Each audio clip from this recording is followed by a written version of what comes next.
sa San Washington. And hopefully, si Pastor Gerson ma-invite mo naman to transform our PNP sa kadayawan ng Diyos sa sobrang kagustuhan mission at Diyos na matransform niya. We are happy sa PNP sa rin ng Manuel Washington. We are happy na nagkaroon at church diyan sa Sitio Manuel. So ang laking tulong ito, ang laking tulong sa ating PNP in terms of peace and order.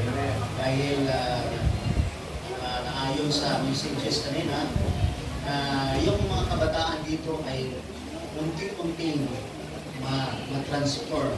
Kasi ang Sitio Malugog dati ay may mga kaunting problema dito. Pero sa ngayon, parang unti-unting. So, parang wala na.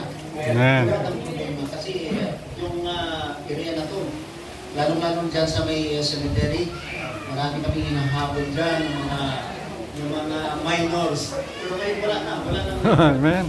It is because sa pagmamahal ng Panginoon. Pinadala dito yung Vietnamese.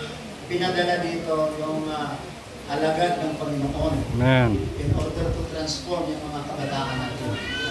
At ito nga, ang laking tulong ito sa PNP natin. Amen. Sana, hindi lang ito na nandito ngayon ang lumapit sa panawagan ng Panginoon. Kaya ito isa sa instrumento para maanyayahan ang mga tao, hindi lang dito sa Sitio Malugog, hindi lang dito sa bayan ng New Washington, kundi sa buong Aklan, sa buong Pilipinas. So ang dapat lang maniwala tayo. Maniwala, mag-submit at mag-trust sa Panginoon para peaceful yung tao, peaceful yung lugar. Upang hindi mahirapan kami na enforcer ng bayan, hindi na mahirapan yung local government natin.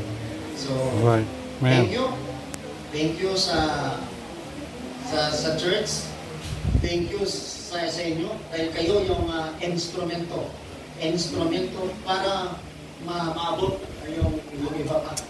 Iba pang nandyan sa paligid na hindi pa natin naabot. So, thank you. Ito yung PNP ng Washington. Napapasalamat sa inyong lahat. Magandang hapon po.